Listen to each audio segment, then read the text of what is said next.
30 hertz straight up.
Hello, you guys. Thank you for tuning in to another wonderful Wednesday with your host, Savannah, for Lupus Has No Face podcast, and our wonderful guest, my sister, Miss LaVita. We will be discussing faith through flair. So, with that being said, faith through flair, that's a lot, right? Ooh, that's a lot. And not only do we have our lupus warrior, amongst other things, we were discussing lupus and spondylitis. Did I say it right? Ankylosing spondylitis. Spondylitis. Okay. Yep. I said it right. So before we jump into all the hardcore things, who is Miss LaVita? Just who is Miss LaVita without the diagnosis? Oh my goodness. So I am type A personality. I'm very jovial. I'm a giver. I'm a happy person. You would think I would be depressed with this diagnosis, but I'm not. I don't have the depression part. I don't get into being depressed. I get down sometimes, but not like a depression. I am will give you the shirt off my back. I am someone that loves hard. I love people. I try to do what I can for my friend. I'm a very good friend to anybody. I pride myself in being a good friend to people. Even when people are not good friends to me, I'm still a good friend to them. I'm still a friend. If someone is in need and we were friends and we don't talk for a while and they call me, I'm still Johnny on the spot for them. So that's just kind of who I am. I'm a mother. I have two grown sons, 28 and 30. I had to remember that. And I have a daughter who's adopted, my Tia. If people follow me on Facebook, they know her journey. So she's 10, getting ready to be 11. She's such a blessing. I have 5 grandchildren, so I'm a granny. Okay. And that is my heart. Like those babies are my heart. I love those babies, all 5 of them. I love them all. And so yeah, that's who I am. A sister, a daughter, very faith-based. I believe in Jesus. I'm a child of God first and foremost. So a prayer warrior, to say the least. Sure. And so that's kind of a little bit about me. And you are a proud member of who?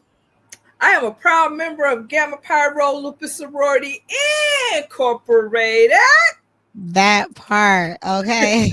I am actually one of the founders of Gamma Pyro Lupus Sorority Incorporated. So I want to shout out to all my sorors out there, you being one of them. I just want to shout out to them. So yeah. Okay. Well, thank you for that. Like, you find wearing all of those hats being overwhelming. And when I say overwhelming, because sometimes overwhelming is not always a bad thing. Do you find wearing all of those hats can be overwhelming for your diagnosis? It is overwhelming a lot because I forgot to mention that I am in school right now, obtaining my master's. I am 3 classes away from being done. Woohoo! Baby. Let's go, girl. Let's go. I'm still, I'm in this class now, and I'll be done in like a couple more weeks. And then I go to the next one, 3 classes away. So, but it's Are we celebrating? We gonna celebrate. Now we're gonna celebrate. We're gonna celebrate. Okay. So I'm excited about that. It's hard going to school when you have lupus, and it's you staying focused, keeping your mind sharp.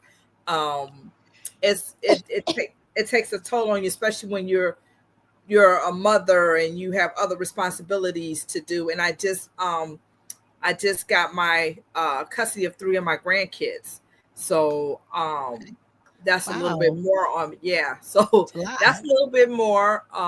Just went through a divorce.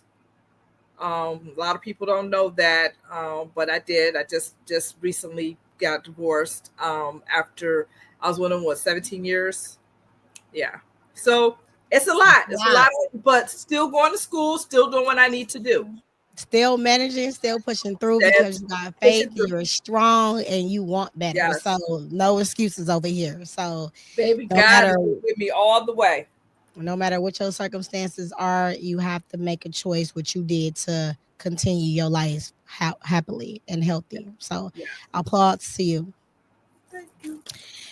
Can you share your journey with lupus and I cannot say this word. It ain't coming right off my tongue. It's okay. It's not coming off on my tongue. Spondylitis?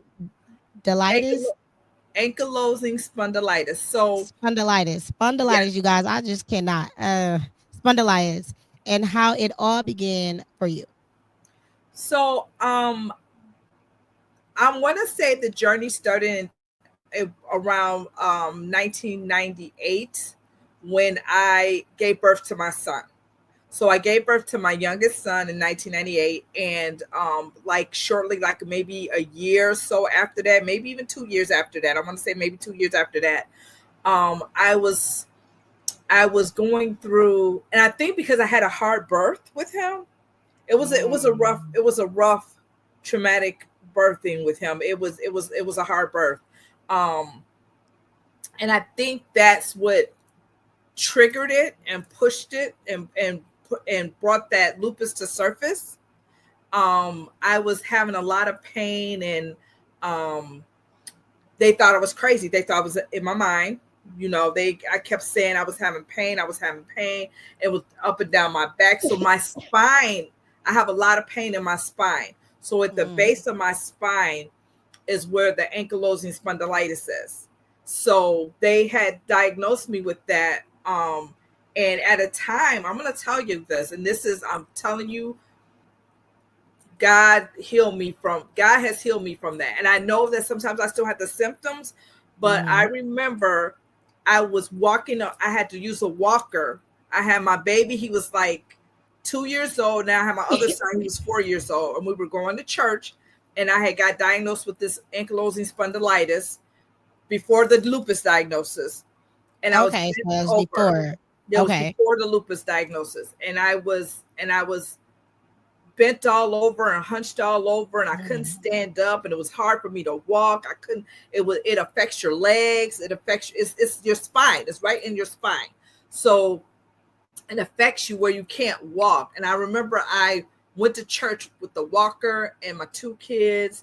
And I remember my grandmother said, you need to give your life to God. You need to get baptized. Give your life to God. And they were baptizing people that day. And I wasn't prepared to be baptized, but I'm like, you know what? My grandmother said, I need to be baptized. And I'll tell you, when I got in that water and I asked God to heal me from that, and I got in that water and came back up, I promise you, I didn't have that pain like that no more. I have not been on a walker, walking with a walker like that since that day. Wow. Just walking with this, having to, I was on a walk, literally could not move, go anywhere. People were having to pick me up and take me to the bathroom and things like that. But it was also mixed with the lupus, which they didn't find out yet.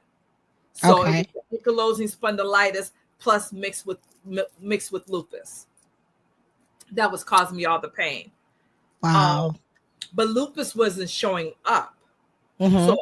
So I didn't really get a diagnosis for lupus until 2009, because every time they did a test on me, my everything was normal. Like my inflammation was high, but my ANA and all those tests they do for lupus, they was showing normal. I would get the butterfly rashes. I would get the bruises all over my body. They kept saying you have all the symptoms of lupus, but it's not showing up. Wow. And Why so was that? Do you know why it wasn't showing up in the blood work?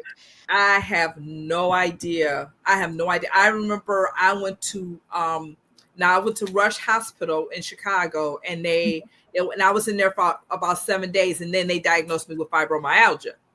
So I got diagnosed with fibromyalgia. That was in like 2000, the early 2000 or whatever. Well, it was like, around the early 2000, I got diagnosed with fibromyalgia. So it wasn't out there that bad, right?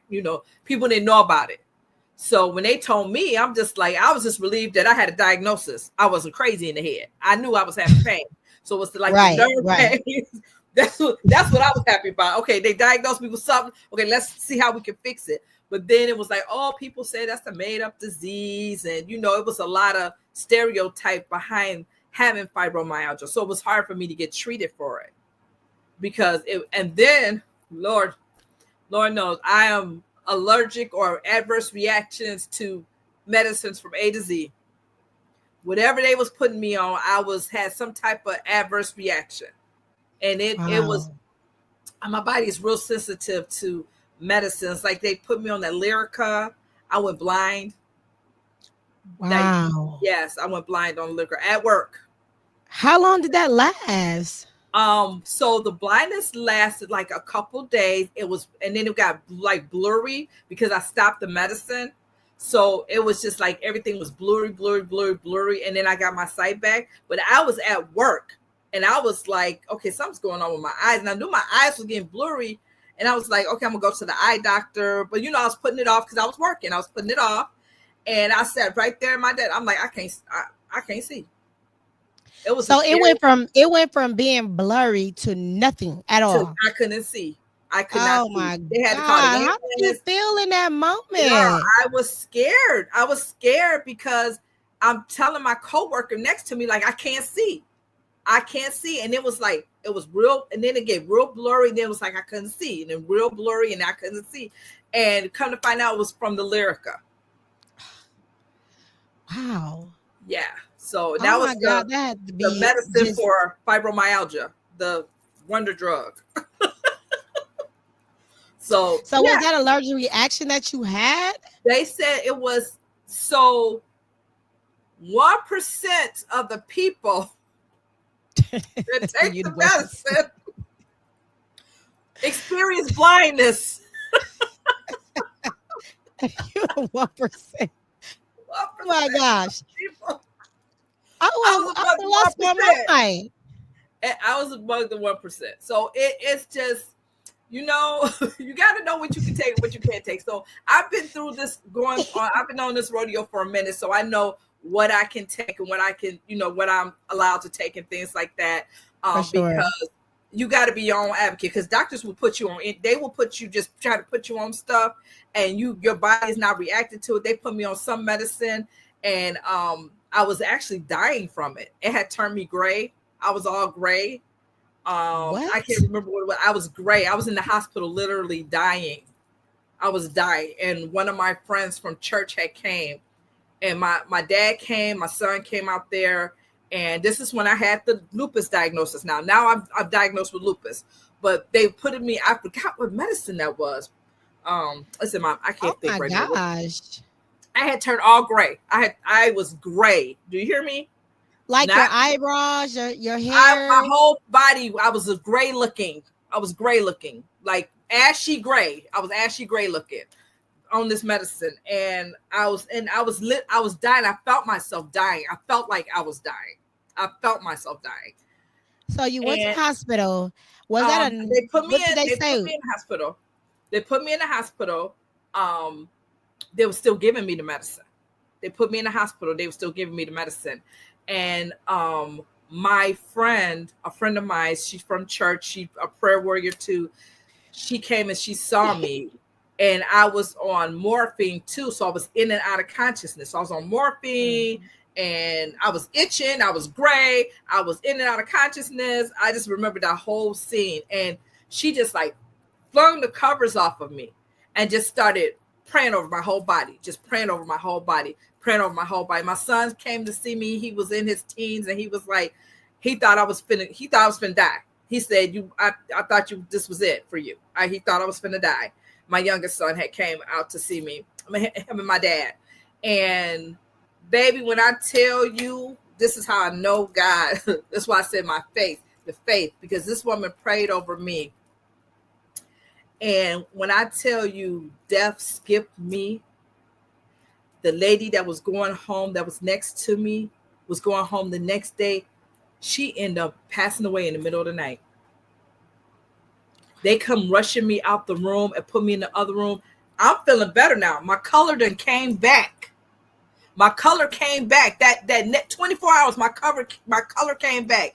And the lady next, older lady, very older lady, she was going home. She was praying for me too. She was in the next bed praying for me. My friend came, she prayed for me. She just laid oil all over me, just prayed for me. And I tell you, my color came back that next day. They had rolled me out of the room because the lady had passed away. I'm like, what's going on? What's going on? And one of the nurses said, your roommate, she passed away. I'm like, because she was going home. He was like, no, she passed away. That's why we had to take you out of that room. Wow. That death was that death. It was on me. It was on me. And I know it was on me. But God saved me for a reason. And that's why I try not to do people wrong. I try to keep, my integrity. I try to love on all the people that I can love on. Even with me having this diagnosis and things that I went through, even though I went through this horrible divorce and things like that, I don't hate nobody because God saved me for a purpose. He saved me for a reason. And absolutely. I believe that.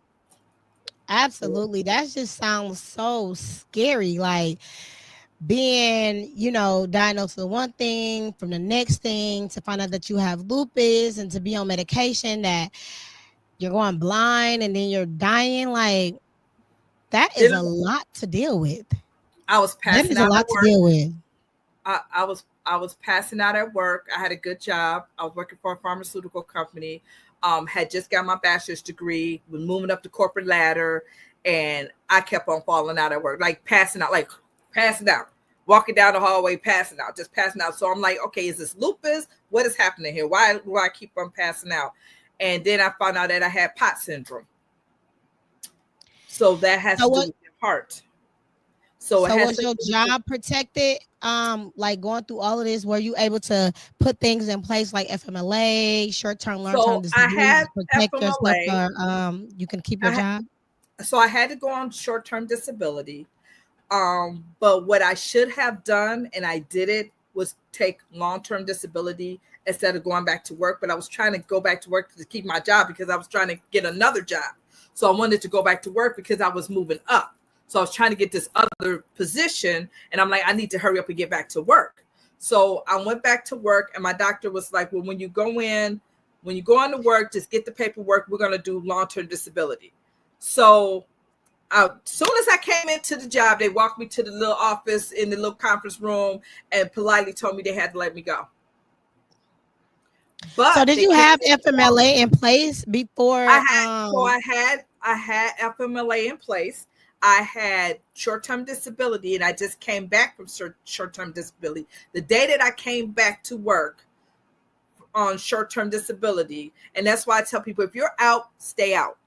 If you're out and you're going to go to long-term, stay out. Because if you go back to work, if you go back in, that you're okay to come back to work that day, even though I was coming back and I was going to get paperwork so I can go out on long-term, you can't go back in because they can let you go. And Illinois is an at-will firing state. So okay, so let's just touch bases on that just for a second. Okay. Because from what I know, right, the leg work and stuff that I've done living in Wisconsin, Yeah. FMLA, or even across the states, because it's the same rules. FMLA is supposed to protect you to not lose your job. So how did that unfold? Like, you had FMLA to protect you to keep your job. So how did that unfold while you were having FMLA, but you still lost your job? Because I did not go, I wasn't out on FMLA. I was out Oh, on short-term disability. gotcha. So I Gotcha. wasn't, if I would have been out on FMLA, then that would have been something different. I wasn't out on Yeah. FMLA. Girl, I was I about to was say, tell me something. Hold on. We got a lawsuit no, no, no, because no, no. See, and I thought I had a lawsuit. So let me tell you, because they fired me, and I have like all these certificates, all this awards and stuff for doing, great customer service, great this, great that, great admin work. I had all these certificates and stuff, and they let me go. So I'm just like, okay, how can you let me go? Like, I'm a good worker. When I'm there, yes, I am. But if they need people in place. They don't want nobody falling out at the job and whatever. Got to have an ambulance come every other day picking her up. So and I understand their point, but I just felt like, it hurt me when I lost my job. It hurt me because then that's when I had to file for disability, and that was that it hurt me to do, because I'm a worker. Like, I work. Like, I'm, I just got my degrees. I'm over here moving and shaking. I'm working. I'm doing this. I was working 2 jobs. I was, I'm a mom. You know how we do as women? And it just hurt me when I lost that job. So I did try to sue them, but it wasn't a lawsuit because Illinois can let you go for any reason. You dropped a pen, they can say, oh, okay, we can let you go. We just don't want you no more. They don't even have to give you a reason to let you go in the state of Illinois. yeah, I think that's a lot of states. Because here too is so it's an at-will fire state. So right. But I did get unemployment. They did give me unemployment. So I did get unemployment. So I was able to get unemployment. And that's the time Obama was in office. And he extended when his first year in office, and he extended that unemployment. So I ended up getting unemployment all the way until I got my disability. That was a good thing. That was a blessing, because I was able to, because they denied me 3 times for disability. Because for disability, you got to be like off of work for like dang near a year, right? 6 months or something like that. So I think you're supposed to have like 3 diagnoses, but I don't know how long you're supposed to be off work, because I had a lawyer from the jump, so they was doing all the legwork.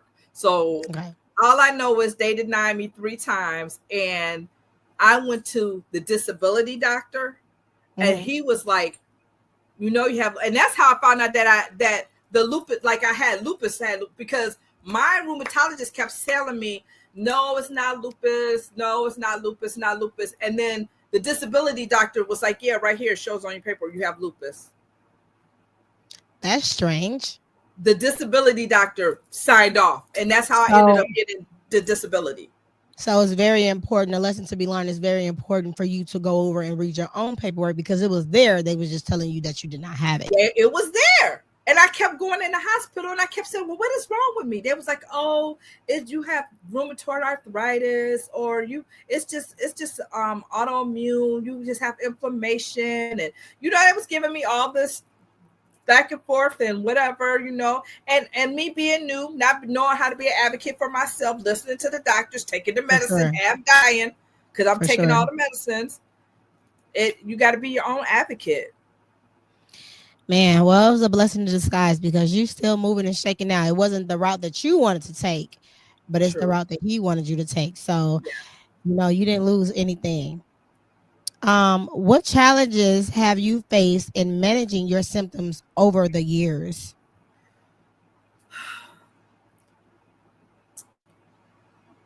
So, pain meds.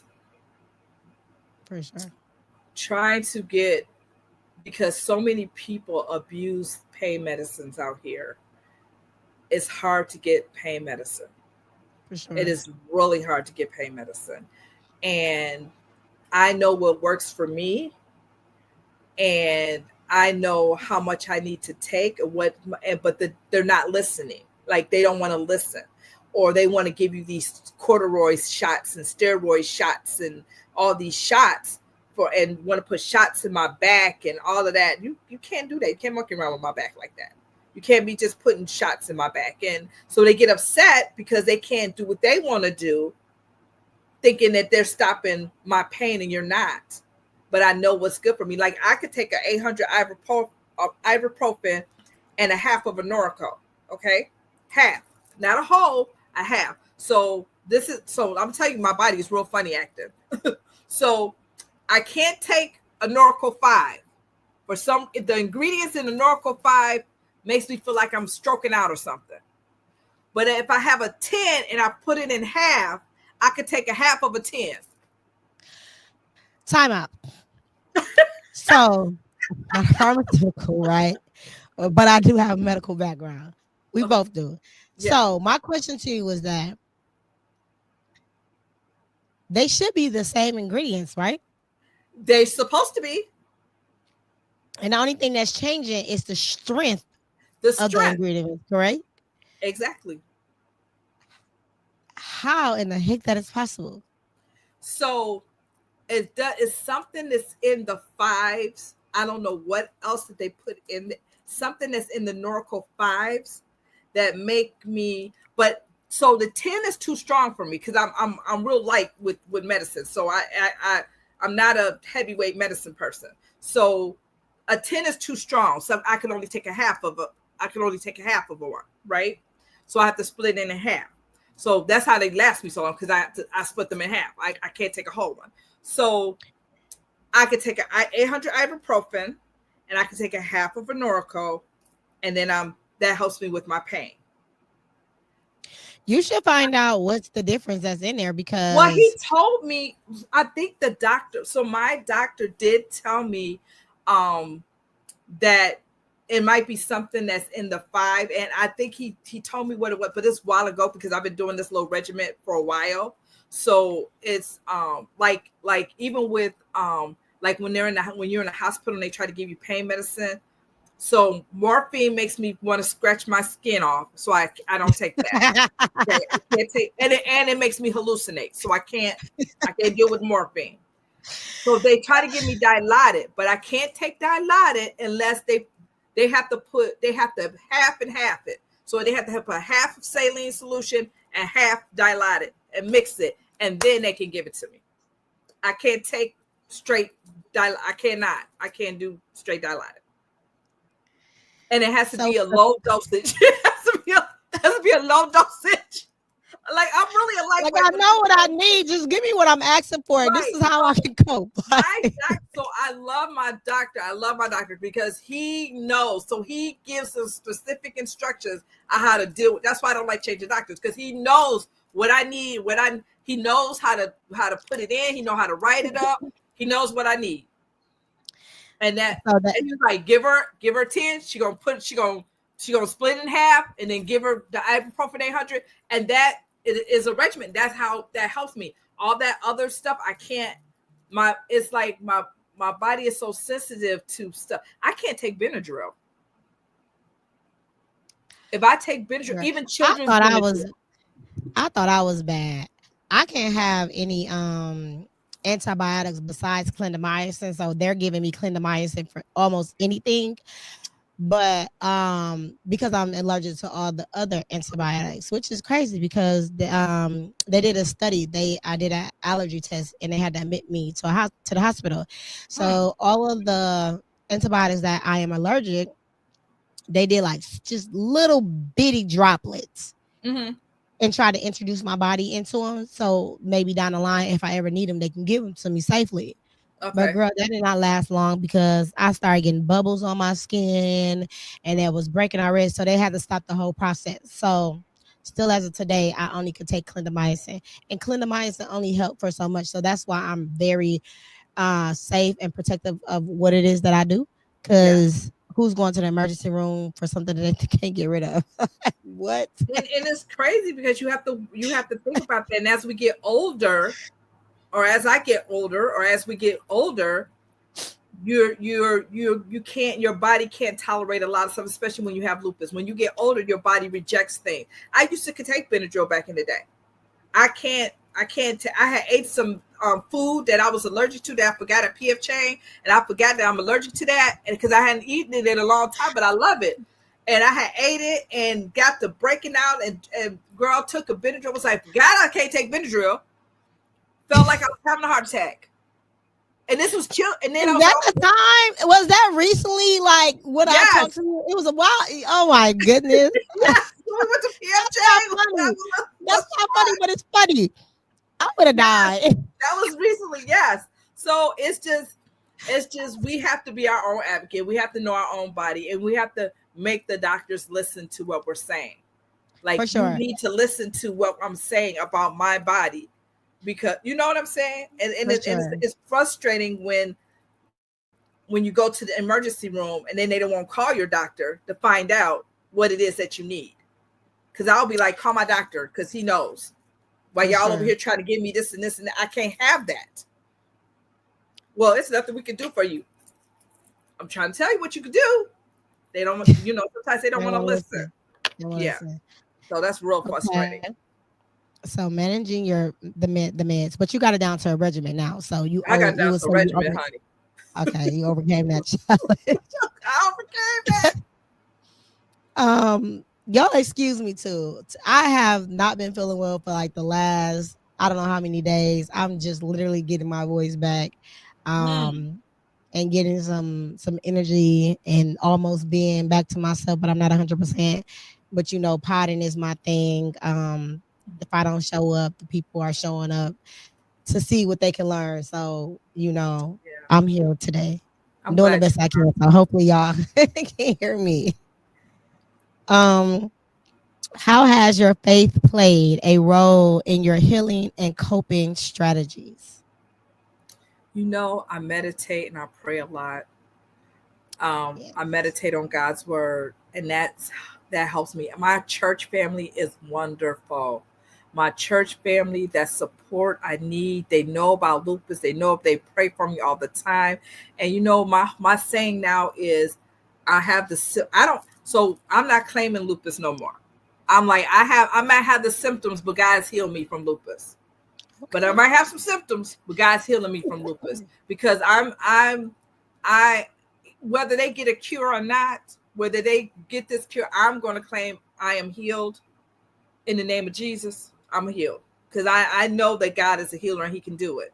So my faith is very strong in that. And sometimes I get, you know how our bodies get, and we get broke down and weak and we can't, walk or whatever the case may be, and we're in a lot of pain. And I still have to tell myself in my mind, and I have to go back to the scripture, like God is able.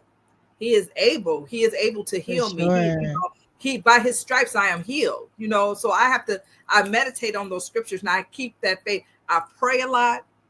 When I say I pray a lot, I pray a lot. My church family pray a lot. We pray. My kids pray. We always praying. So that's one of the things I incorporate in my life, and that helps me. My faith helps me. I know people believe in a lot of different things, and whatever will help you. And if it helps you get through this, do it. If it helps you get through the pain, do it. If I gotta lay in the bed and cry out to Jesus like until it stop, that's what I'm gonna do. Because that's the only person that I know that can help me through the pain, that I can go to that will help me through the pain. Like, doctors can only do so much. And again, like I told you before, my story with these doctors, they can only do so much. For sure. God can do it all. And that's how I feel about that. I'm definitely with you on faith. Faith is having lupus. It just gives you a stronger. Well, for me, I'm gonna say for me, being diagnosed with lupus, it just made me tap into my faith to no point of return. Like, the faith for me is extremely, literally unexplainable. So I totally understand what you're saying, and that's when you get to see all the miracles and things you can't explain, but you can feel comfortable telling somebody, like, listen, I had X, Y, and Z, and God did that. Like, you know what I mean? So I'm happy to speak of his name on his name for the things that I've came through, because I don't see no other way that it would have happened. So I totally understand what you're saying when you say faith. And it's hard when it's somebody that um doesn't have a faith like yours, or doesn't believe as how you believe, and you're trying to help them get through. Because I'm a leader in a lupus support group in Zion, the Purple Angels. Shout out to the Purple Angels. So we this is for LSI Lupus Society of Illinois. Shout um out to the Purple Angels. Tone, if you can please drop that in the chat.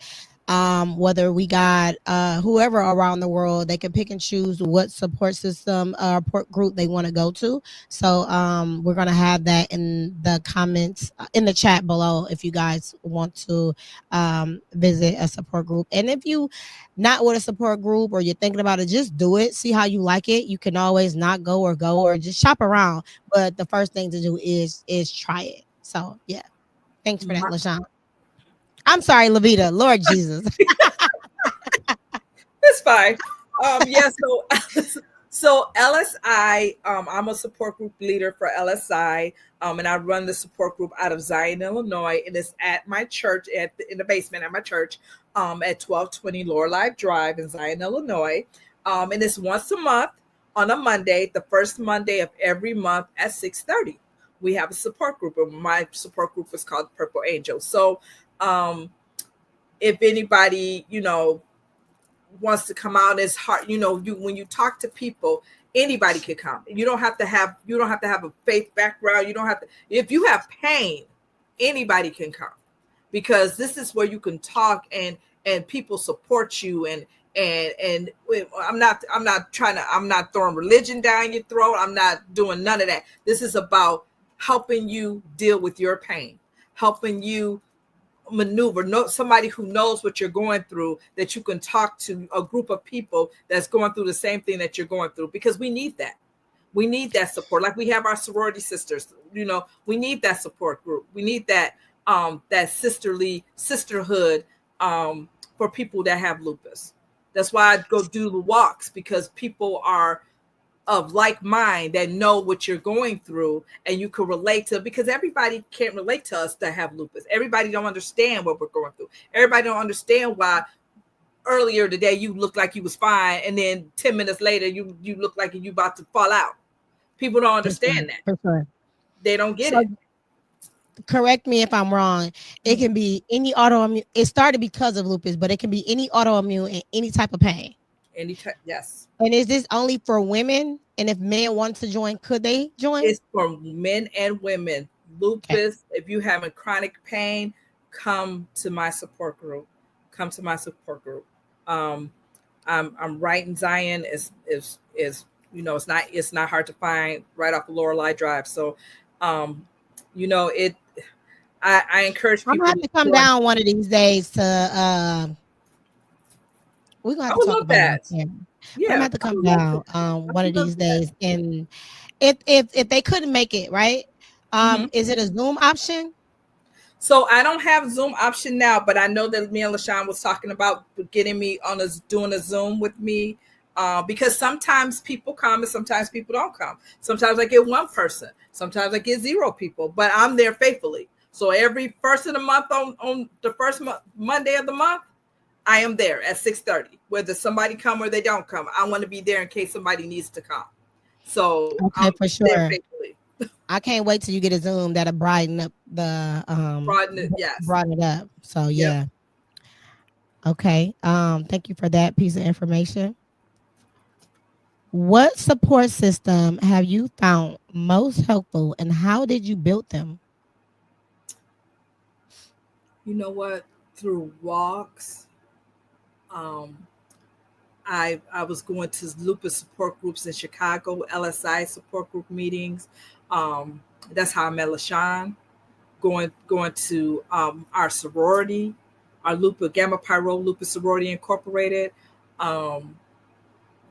You need that support. You need people that know what you're going through. Facebook got a lot of support groups on there. Lupus Has No Face.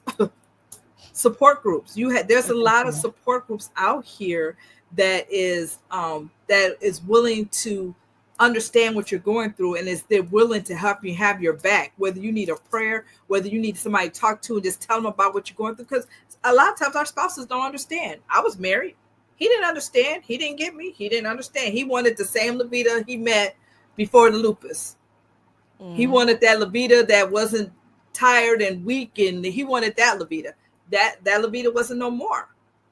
So To touch on that, how did that make you feel? Just a little bit to touch just a little bit on that. How did that yes, make you feel? it makes you, it hurts your feelings when you can't. So I grieved my old life. So it's like my old life was dead, Mm. and I grieved me working, and I grieved my old life, my old self. And I had to learn, with God's help and healing me, healing my heart. He had to help and heal me. And he's still healing me. I'm still going through healing right now. And he's delivering me from myself, because you think about, man, I want to do this, and my mind have so many ideas, the things that I want to do. And then you get this limitation where, okay, you want to do it, then you get the brain fog, and then you can't think, and then you there's a lot of stuff that Yes. a lot of things that I want to do, and even with my grandkids, there's so much that I want to do with them. I can't do everything I want to do with them. I do some things with them because I do a lot with them, but the things that I really want to just do with them, like I did with my boys when they were young and stuff, I can't do everything because I have these limitations with these chronic pains and things. And I'm And that's okay. okay.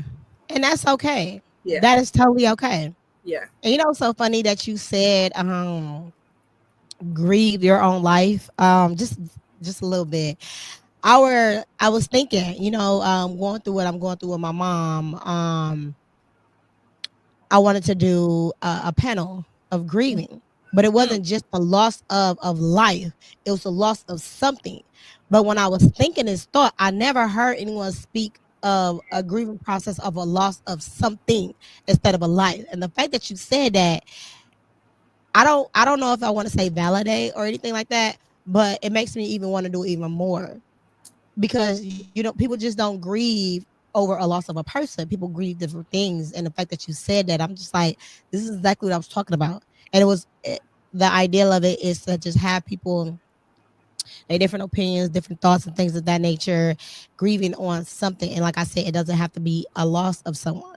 And what that looks like, and how did you get through it? Did you ever get through it? Are you continuing? Do you relapse? Things of that nature. So that's dope that you said that. you Just do, like, okay, because yeah, I'm gonna continue my you thing. wish you wish you had your. I wish I was that same person I was before. Like I had that, my energy and I can do, like, I lost a lot of friends. Like I've lost a lot of friends. Because I couldn't go to the mall and go shopping and shop till you drop, because I got tired just looking at the mall. Sitting in the car, like, do I really want to go in there? I couldn't go out. I was canceling lunch dates and canceling, I couldn't go out and I couldn't do things. And people were getting upset with me because they didn't understand. They just thought, oh, I was trying to blow people off, but I'm not trying to blow you off. I'm in pain right now. Yes, earlier I was like, yes, let's do this. And then later on, like when it's time to do it, I'm in pain, or I can't do it, or whatever the case may be, or I'm in the hospital. Oh, you in the hospital again? Yeah, people. I said, you sick of me being sick? I'm sick of me being sick. You ain't the only one sick of me. I'm sick of me being sick too. I gotta live with this. You know what I'm saying? So it's just, so I really, again, that's the word. I grieve. I grieve the loss of my the life I had, but God knows best. Yeah, I was just gonna say you didn't lose anything at all. Relationships that end, it's not a loss. Is those minded people that don't understand and that don't want to do the legwork to educate themselves on their own on what lupus looks like or how can it affect people, because we can tell you all day, right? But sometimes people learn different ways. So Yeah, sometimes people need to read. you know what I mean, or be educated or whatever the case may be in the way that Research. they brain will understand. But I also feel like people that are your friends and that are your family members, if they really care for you the way that they said that they care for you, they would have taken it upon themselves to educate themselves to see how to be there and to understand, since they couldn't understand how you look versus what you say. And I could count those people like this. I could count them. Those are the people that understand. From me being friends with everybody and doing things for everybody. You know, I couldn't do things for everybody anymore. I couldn't be that person that was doing this and doing that and planning this and doing this for everybody. I couldn't do it no more. And then they had to be like, no. How do you stay motivated and maintain a positive mindset despite the ups and downs? Oh my goodness. I got kids. I got my daughter. That is motivation. My daughter. My daughter. Princess Tim be having you do a lot. Her and her pageants and everything. My daughter keeps me motivated. And now that I have my grandbabies, that's what I was just telling me and LaShawn was out with the kids last Saturday. We were out with the kids. We took them. We went to Legoland and we went to the movies or whatever.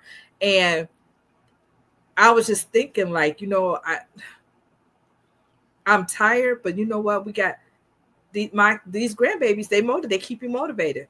They keep me motivated. I don't want to be sick. I don't want to be in the hospital and somebody else got to take care of them because I'm broke down or something. So I try to monitor what I'm doing and make sure I don't get to where it's a bad flare. But sometimes we can't control it. You know what I'm saying? The flare gonna come, it's gonna come. You know, we can't. We ain't nothing we can control. But in my mind, I'm trying to control what I do and how much I'm doing and stuff like that on my end, and try to keep myself a little bit more healthier to keep up with them, because they don't want to see their grandma sick or they don't understand why grandma's always laying in the bed, or, you know, I mean, they come and get in the bed with me all the time, but they don't understand, like, you know, grandma, you always in the bed with, you know. For sure. So that is definitely something to keep you motivated. Yeah. What advice would you give to others who are newly diagnosed or struggling with chronic illness? Be your own advocate. Learn and about what if they don't have a voice, right? They need somebody who have a voice for them. That could be your mama, your husband, with your grown kid. Somebody needs to have a voice for you. You don't have a voice, somebody needs to be there, a voice for you. When I couldn't talk and I was turning gray, my friend came up in there, all up in the hospital. She came up in there and was like, why is she gray? Why is she looking like she came in there? So I didn't have a voice because I couldn't say nothing, because they kept, like, she was like, don't give her no more of that medicine. That medicine, no. Like, something ain't right. So when I couldn't speak for myself, so you need to have somebody that can advocate for you, or you stand up for yourself and be your own advocate. You got to know you. Research your disease. Research. I can't tell you enough about researching. For sure. We read up on everything else. It's good to research what you are going through, what you are dealing with, and to always understand what your thought process is and how you feel. It is okay, because those are your thoughts. Yes. Nobody can tell you different. Yes. And two, you guys, I did just release a book. It's out on Amazon or www.lupushasnoface.com for those who are newly diagnosed. But you don't have to just be newly diagnosed. You can just have lupus for 28 years, and that book will talk to you. And it's a journal.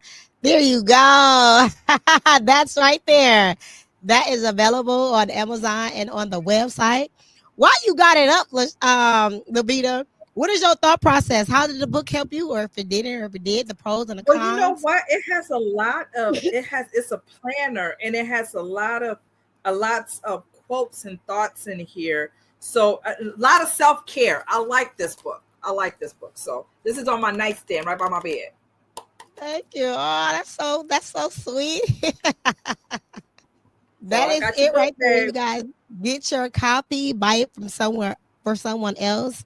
Um, as you heard for the first time on live, she thinks it's a great book. I think it's an awesome one. It is an awesome You book. get it and you tell me what you think. Yes, it's an awesome book. Y'all need to get the book. It's an awesome book. Thank you. What role does community and advocacy play in your life and for others with similar conditions, being that you have multiple? So right now, let's talk about community. So right now, I am partners with Tamika Ranston and LaShawn Garola, and we have a investment business was called WIFFI, Women Investing for Financial Independence.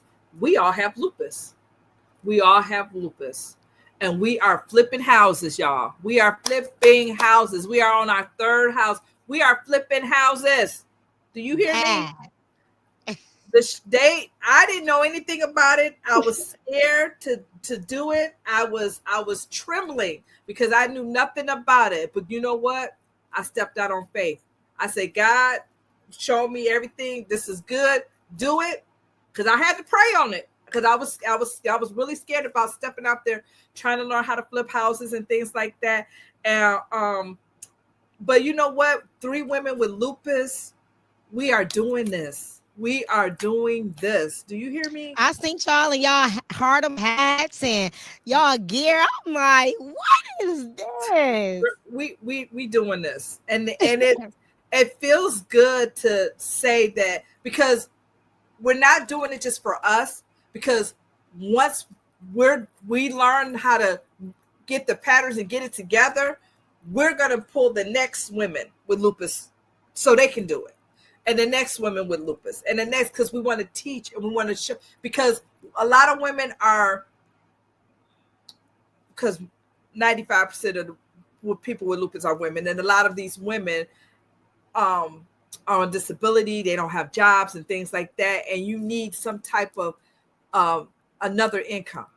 You need something, because we can't live on disability. You can't live like that. You cannot live on disability. It's just the economy today is hard. You can't just live on disability. Yes. And if you are, I commend you.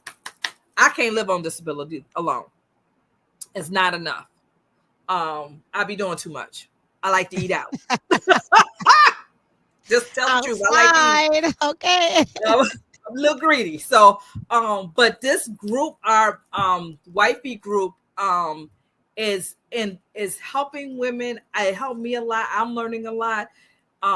We want to reach back, pull up women, help them, the women, to learn how to make another income, a supplemental income, amazing. Another income. Don't give too much away because I got all y'all coming back on this show. Okay, so take that.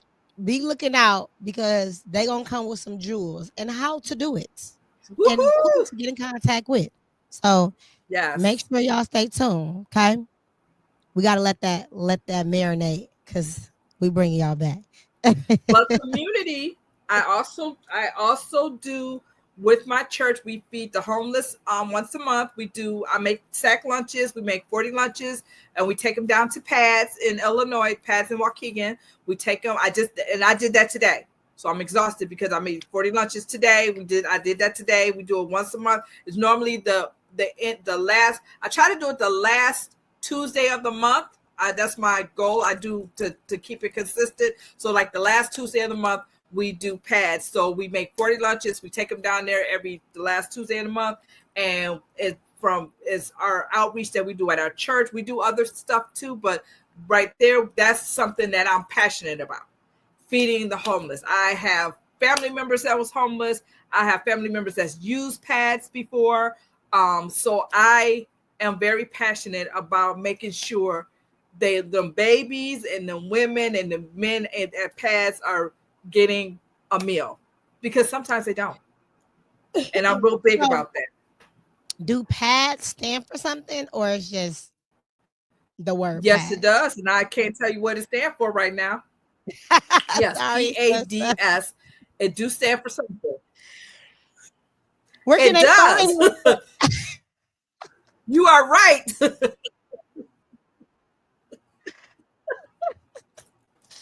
Where can they find you at? Like, do you gotta be a resident I of can't Illinois? remember what it stands for, but it do stand for something. We gonna find that out. Do I need to Google it? So I don't know if you have to.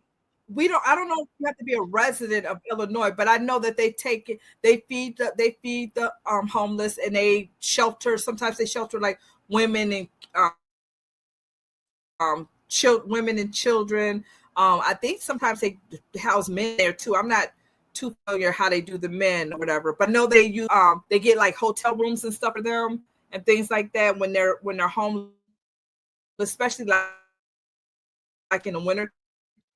I think in the summertime more as I don't think they have as much funding, but if we don't bring the lunch, so then those people don't eat that, they don't have that lunch that day. That's not right. So I'm particular making sure that we get our past lunches there. So I don't know if this is the right one. So it's PADS, PODS, right? That's how you spell it? PA. Hold on. PADS. Waukegan. Okay. Illinois. Mm-hmm. Okay, let's see what this say. Public action to deliver shelter. There you go. That's it. Okay, y'all. Hey, we gonna find it. And they can always stand for public action to deliver shelter. You could also, if you want to help out, you can also donate to Spirit of Life Pentecostal Church in Zion. They have a Facebook page. You can donate. They have a Facebook page where there's a link where you can make a donation. It has pads on there. When you click down the drop-down box, it has pads. If you want to donate to pads, you can put it on there and donate, and that'll help us make lunches. And we just. So can you say where they can go donate slower, like the website or the name, so they can Google it? So we have a Facebook page. It's called Spirit of Life Pentecostal Church in Zion, Illinois. It's at 1222 Lorelei Drive in Zion, Illinois. So that is on the Facebook. On the Facebook page, it says forgiving, or thanks for giving, or something about giving. I can't remember, but it's like a black and gold or something, forgiving. And you click on there, and then you can give. On the drop-down box, it says PADS. You could push pads, and you can give for pads if you would like to donate. Y'all heard her. I got so many friends. 50 cents, $1, it all adds up. I have thousands of Facebook friends and all of that. So y'all go ahead, and if you can't remember that, please just come back to the YouTube. You can replay it on the YouTube, Lupus Has No Face, and just listen to what she said or comment, and we'll respond back to you. Okay, thank you so much for that.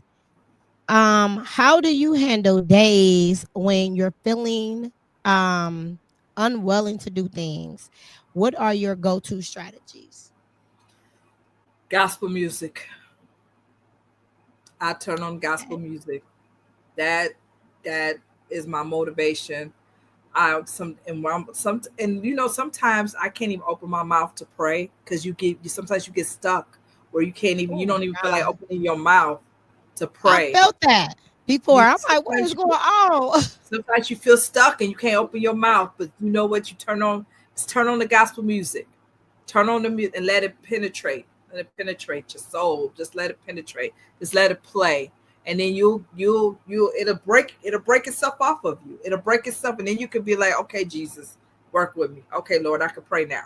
Because sometimes I get in that place. I'm not always the woohoo prayer warrior. Sometimes I get in that place where I'm stuck and I can't open my mouth, or it's just so much heaviness on me that you can't even talk. Like you can't even begin to say anything or pray, and I have to turn on that. I have to turn on gospel. Now I ain't talking about whatever gospel is gonna get you together, because it's certain people that get me together. like Tasha Cobb, CeCe Winans. It's people that can get me together. Some people, they might need the other type. I don't know. But I know I need some grounded, rooted, and that old school gospel, get me together real quick. So, it's that, and I meditate on that, and I listen to it, and I'll play it throughout the house, and I keep it on until it penetrates in, till it gets in my soul.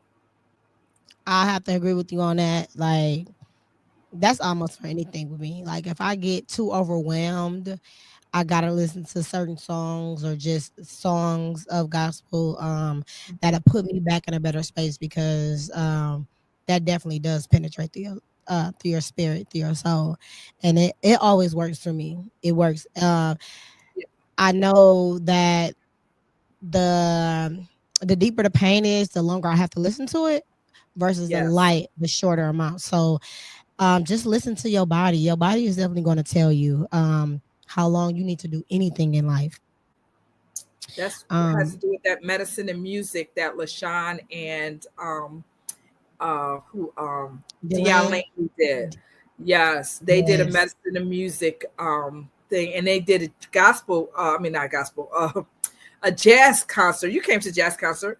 They did a jazz concert, beautiful jazz concert for lupus. A lupus jazz concert was wonderful in Chicago. And that was awesome. And it was all about medicine and music, and how the music just does something to your soul. It does. You know what I mean? For me, and for me, it's gospel. For me, it's the gospel music. I mean, other people, it could be R&B, it could be jazz, it could be whatever, it could be country, it could be whatever music, opera. I don't know, but find what it is that will help you get yourself together to bring you back, because lupus could take us places we don't want to go. It can take our mind places we don't want to be. And that, and to me, I'm gonna say it's the devil, playing in our heads, playing in our minds, and whispering in our ear. You ain't gonna never get better. You ain't gonna never. No, I am gonna get better. I am gonna get better. And I have to keep telling myself that no matter how I feel, no matter how my body feels, I'm not going to cave into the self-talk, the self-doubt, or telling myself that I'm not going to be free of this, because I am going to be. And I know I got a guy who can. So for sure, it definitely can happen. Anything is absolutely possible. Anything is absolutely possible. And thank you for bringing up. You brought up music and medicine. We did an episode. Me and Delaney did an episode on music and lupus. So check that episode out. Just go to the YouTube and you'll see it. Check it out. I want to know what you guys think. And last but not least, what message would you like to share with those listening who may be struggling with their own health battles?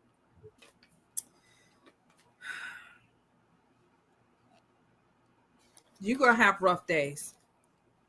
Yeah, for sure. You are going to have rough days. I'm not here to say rough days ain't going to happen, because rough days will happen. It's how you deal with it. It's how you cope with it. Get you some coping skills to deal with those lupus rough days. When I first started, I didn't have coping skills. I was going crazy. I was screaming and hollering at everybody, because I didn't understand what was going on with me and my body, and why I'm in all this pain, and why I feel like I'm dying, and nobody had an answer. So try to find some coping skills, especially if you're newly diagnosed. Get you a support system. Find you a support system, whether it's a Facebook support system, whether it's positive people. Don't get on those support system. They whining all the time, and they ain't uplifting, and they ain't trying to do nothing. I was trying to clap for that. Support groups. You get you a support group that's gonna uplift you. That's gonna be like, you can do it. Go, you can do it. Put your mind to it. You can do it. I didn't think I was gonna be able to get my master's. Look at me, 3 classes away, and I will be done with my master's degree. Thinking about going ahead and going to the doctorate program. So Sean got everybody want to do the doctorate program. I said I'm done with her. Thinking about going ahead and doing that. So don't let your pain determine who you are. You are not your pain. Don't let the pain run your life. Because I could testify the pain used to run me. It used to run my life because I didn't know how to cope and I didn't know how to deal with it. And it was running my life. You cannot let that happen to you. Find your support group system. Find a support group. Find look at Gamma Pyro Lupus Sorority Incorporated. You can come on here. Lupus Has No Face. Great support system here. You can go to LSI, Lupus Society of Illinois. Great support groups there. They got support groups all over Chicagoland. Look for one of them. Lupus Foundation of America, LFA. They have great support groups. Find your support group. Call me. Look me up on Facebook. LaVita God's Girl Brown Williams is on Facebook. So again, LaVita God's Girl Brown Williams. I'll talk to you. Call me. I don't have no problem with talking you through what you're going through. Everybody needs somebody who understands. Find you that support. And don't let anybody try to tell you you're not gonna get better. For sure. Or this is fatal and that's it. Because even though there's no cure for this, even though there's stories of people who have died from this, you are still alive on today. That means you have another day to get it right, to get yourself right. You have another day. Don't let nobody put that nonsense in your head. You have to know. Find your support group. That's my thing. Support. Get you a church family. My church family. I love my church family. They love me. I love them. I love my church family. They very supportive. I was in there the other day. One of the sisters was like, "You look like you don't feel good." I was like, and I don't. But she knew just by looking at me. I didn't say nothing. I just was coming to church. I wasn't feeling well. I pushed my way through to go to church. But she knew. So you got to genuine love. People that genuinely gonna love you. For sure. Genuine. People are going to be actively paying attention to you. That is so dope. Support is everything. The correct support is everything. Yes. And I love how you said none of that whining, because thank you for being so honest and true with that, because whining ain't going to get you nowhere. No. We trying to figure out how can we get through this? What can we do about it? What can we try? Where can we go? We don't want to hear about you being in pain all day. Okay, and now what? You know what I'm saying? Because that's not support. It's a time to vent, right? Yes. But not for too long. Support is going to tell you some things that you don't want to hear, because it should be authentic and raw. And being in those uncomfortable situations, you should be able to receive that with understanding, because that's coming out of care and out of love for somebody to pour into you in those type of ways. So you got to be uncomfortable to be to be able to grow. And it's okay that you didn't know for 28 years, but now you know today. We don't want to know. It didn't work for 28 years. We understand that. We're trying to tell you something that we know that works, and it could possibly work for you. Or we can try something different. But you got to be willing to be open. You got to be willing to try, and you got to do the legwork yourself, because you're not just going to wake up one day, be in remission, and just feel better. You got to change your eating habits, your sleep habits. Faith is very, very, very big. You got to protect yourself when you are in the sun. You got to, if you're on a med regimen, you got to take your meds properly, the right way. If you're on holistic, you got to do it the right way. You got to work out even though you're in pain. So support is definitely a great thing, but you have to be willing to put in the work as well. So thank you so much for that, LaVita, because a lot of these support groups is not raw and authentic, and you got to be raw and authentic, because that's what we all need. We need raw and authentic so we can know what's the next steps that we can take in order to start living well with lupus. I do offer classes. They are on my website as well. How to accept what you have, so you can start living well with lupus, how to take care of your hair if you lost your hair, how to start growing it back, even though the doctors told you that they won't grow back. I am one of those people that they told that my hair wouldn't grow back, and I have a full head of hair now. How to get some good wigs that your hair can still breathe if you know you feel like your identity been snatched away from you because your hair is gone.